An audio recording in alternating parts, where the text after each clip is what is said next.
Hi everybody, my name is Jo and I love to read, and today I am finally doing an annotation video. So this is my first one altogether. I guess I'm going to title it First Annotations or Beginner Annotations or Novice. I don't know, you can't really be a beginner or a novice at annotating. It's a very personal thing, so maybe just my first ever annotation video to let you guys know. So my super high-tech stuff that I annotate with is all these right here. I use a pencil because I don't like the idea of writing in pen. I don't feel like it's as nice. If I ever write something a bit ugly-wise, messy, then I can just rub it out. Funnily enough, I've never done that before. I've actually scratched things out, but I just like the look of pencils and it's really easy. And I also do like the idea that if somebody gets my annotated book, if they really wanted to, they could go back and scrub everything out as well. So this is what I'm using. I don't know if that will change. As for post-its, I started with these bad boys here. So these were together on a pad that I ended up cutting up because I only wanted to use these ones at a time, and then these ones, I actually hate these ones. I think these are quite ugly. It's just that I bought them ages ago. I actually bought them for these ones here, and not for the writing, but for the fact that I could use them as flags, and I wanted to mark all my TBR books back when I had my giant TBR pile, and I wanted to mark them with the year that I bought them because one of my goals was to try and get the older stuff read. So that's what I bought these for, and then I wanted to keep using them. I didn't want to throw them out. I also do like the fact that they're paper because I felt like it would be easy to pull them out of the book again if the person wanted to. But I don't like them as much because they're not as sticky. These ones I think are really ugly, and the way that I annotate is that I don't write on a post-it and stick it in the book because I don't think that looks as nice personally. Not trying to put down anybody who enjoys doing this. This is my personal annotating taste. Same for the pencil as well. If you like writing in your books, that's absolutely fine. I think it looks beautiful. Probably one of those artist headspacey things where because I do it, I don't think it looks as nice.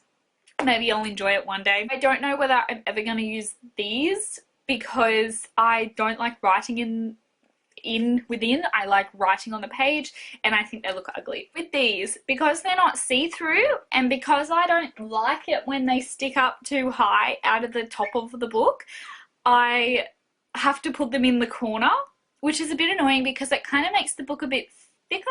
These are just little minor problems. I was looking for paper ones that were landscapey like these, except I could never find them except for really expensive online, and then I went into Big W and I found these ones which are really cool. I have lots of different colours for them, but I've used them all up. But I didn't realise that they're clear, so they have a clear bottom, but then the top of them, even though it's coloured, it's also see-through when you stick it on a page. So maybe I can get some more prettier looking full coloured ones, but if they're plastic then they're probably see-through. I don't super like that they're plastic, like environmental wise and things like that, and the fact that I feel like, are they going to damage the page if someone tears them out? I'm not really sure. But these have been really cool. I like what these are on because they're one of those like pull out ones, and then another one appears on the other side. That was really cool by Post-it. So I'm just sort of experimenting a little bit with my post-its to find the ones that I super enjoy. These aren't also as pretty colours as these. There also used to be a yellow one here too that it's all been used up. So I'm torn between my want to get pretty plasticky see-through ones and then using up these because they're also still pretty colours. So we'll see. Now and one more thing that I'll show you guys too is that I keep things in here. So this is my little book buddy sleeve that I shove everything that I'm not currently using in here. I don't annotate every book that I read. Try to only annotate books that I think I'm going to enjoy, but aside from that, you can't always win them. The first book that I properly annotated was An Ordinary Man by Rusesabagina, and I did start putting the stickers down the spine here that I see a lot of booktubers doing, but I'm curious because how do you put the book in your shelf when there's all these? Do you cross the stickers? So personally, that's why I like putting them up here. See, I use the ugly ones that I don't like as much, but this one I really felt I needed to tab up, and see here is an example. It's covering the words because it's not in the corner, so that's another reason not to use them too. But I also do things like I line paragraphs. That's the main thing that I do. This was a really great non-fiction that I really wanted to say some things, but also just to highlight things and remember them. I'll read you a passage that I've just opened randomly. Perhaps it makes it easier to explain away our personal failures when the work of an enemy can be blamed. Paul had some real gems in this book. That was really good. The next book that I really felt like I super enjoyed annotating is Royal Assassin by Hobb. So this one you can see me moving on to those different types of stickers, but I've kept them all within the spine, which I don't know whether it's my reading or whether it's the stickers, but it's kind of, see how it's pushed the spine out to be like a little half moony thing? I stick them right in the corner so that it doesn't interfere with the text. And what did I want to... I was guessing something that was happening, but I want to find you something to read.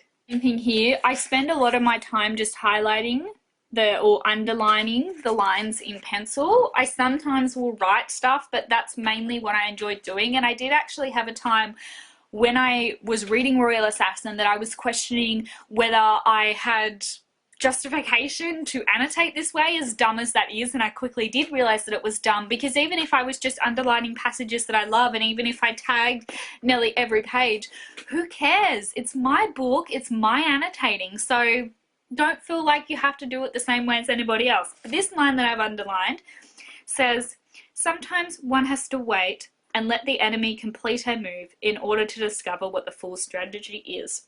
So I sometimes will underline quotes like that, or when something happens in the plot that I'm just like, ooh, ooh. And I think there's another one here where Fitz is thinking, I left the stables feeling that somehow I had grown. I wondered if I would ever stop measuring myself by how Burrich treated me. Burrich is a father figure for him, so just, I love it. And in case you're wondering as well, I remember I don't do these in any particular order. I don't like, the only order is in color order, back and forth in one line. I don't do annotating and highlight a specific color linking to character development or plot or anything like that. I don't feel like I'm skilled enough to do it, but I also don't want to analyze the books because that isn't always fun for me, so I didn't want to do that way. The only one that I wanted to show you now is Beartown, which has got my new tabbies. Aren't they pretty? And this is what really kind of sold me on these particular tabs, the plastic ones, because look how nice, so pretty, the top of it. And I even had to change, so you can see the wide tabs that I started with, and then because I tabbed so much I had to go to the other colors, and they still look nice all together, so maybe I'll pick them up again. But let's find something from Beartown. Oh, this is about parents. I will talk about this in my wrap-up if I haven't already by the time that this video goes out, but this book about parents, man, it was, but I still don't want to keep it or anything like that. So this one here, not a second has passed since she had children without her feeling like a bad mother. For everything. For not understanding, for being impatient, for not knowing everything, for not making better packed lunches, for still wanting more out of life than just being a mother. She hears how the woman in Beartown sigh behind her back. Yes, but she has a full-time job, you know. Can you imagine? No matter how much you try to let words like that run off you, a few of them stick. She's ashamed to admit to herself, but getting to work feels like a liberation. She knows she's good at her job, and she never feels that way about being a parent. And then I didn't do anything down there, but then right at the bottom of the page, I did the last paragraph, and that is, her work may be demanding and tough, but it's straightforward and logical. And being a parent is never like that. If she does everything right at work, things usually go as planned. But it doesn't matter if she does absolutely everything in the universe correctly as a mother. The very worst can still happen. I think I read that one in the reading vlog as well. So for those who didn't, here's a taste of the book. If you want this book, let me know in the comments below. I will send it to someone free of charge. I've sat on this for a while, but it's just, the book is not for me. Anyways, I will do a talk about that in my wrap up, but if you would want to read Beartown, go have a read of the synopsis. The thing that I would say though is that a lot of people say that Beartown is a story about a rape and how that affects the town. To me, that's not what it's about. To me, it is about how far a town is willing to go, or people are willing to go to succeed at something, and what it does to young people, or people in general, but particularly young people, what it does to them to put so much pressure on them at such a young age. That's what I think this story is about. It's not what I was wanting to get into. So even though I didn't mind it, it was a bit slow in parts because I just kept on wanting to get up to the bits that I wanted to read, and they did happen, but they're not in the way that I thought it was going to be. So if this sounds interesting to anybody, you read the synopsis, you think it's good, let me know in the comments below. I will send it to you guys free of charge. If I get more people, I guess I will do a bit of a giveaway, but I'll see. Maybe, I don't know, first in, first dressed. Is that fair? Probably not. I'll do a giveaway. I will give people a week since the video comes out to comment I want it, and I'll send it to, if there's only one person, I'll send it to you, but if there is more, then I will also do that. So to do that, I will also need to get your address, because I will need to mail it out to you. I don't care where you are in the world, I'll spend the money sending it to you. But if you would like an annotated copy of Beartown, let me know, and I would also love to hear your thoughts on it once you've read it as well, and what you thought of reading an annotated copy too. Now, this brings me to another part of the video where I wanted to do a bit of an annotation project with someone, because I think it could be really fun to annotate a book and then swap it with someone. I don't know which book I want to do though, because I tend to get pretty attached to the books that I annotate. If that sounds at all remotely interesting to you, reach out. I'm sure I can end up parting with a book in the end. The idea that I'm having is that I choose and read a book, annotate it, and then send it to you, and you can read it and annotate it, but you keep it, and then vice versa. At the same time that I'm reading that first book, you're reading a book that you are annotating, and then send it to me, and I can do it and annotate it and keep it.